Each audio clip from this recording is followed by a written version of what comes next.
Damang-dama pa rin ang Carlos Yulo fever sa suporta ng mga Pinoy sa ating Golden Boy. Ang ilan, idinaan sa pagiging kwela ang podium finish na hirit at paandar ala Kaloy.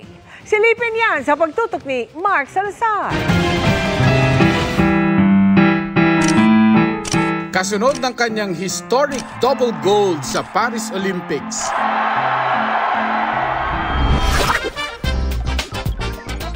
may tila Carlos Yulo multiverse nga na mga biglang gymnast online. Si Romar mula paggising sa umaga, pagbukas ng ref, hanggang sa pagsusuot ng tsinelas at pababa sa motor, mala gymnast na rin. Ang isa namang ito, abay may outdoor performance pa. Mula sa balancing hanggang sa ilang routine. Carlos, is that you?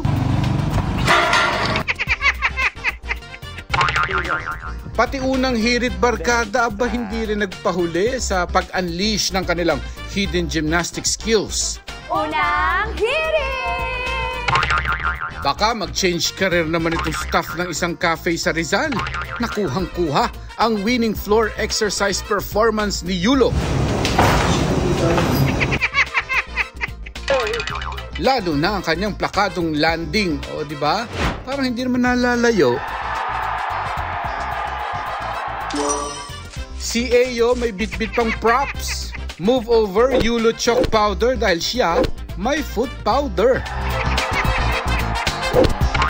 Lalong bida naman ang nais patang lalagyan ng powder.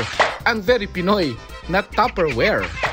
Biro ng maraming netizens, mawala ng lahat, wag lang ang Tupperware na tila lucky charm ni Carlos. Para sa GMA Integrated News, Mark Salazar, nakatutok. 24 oras.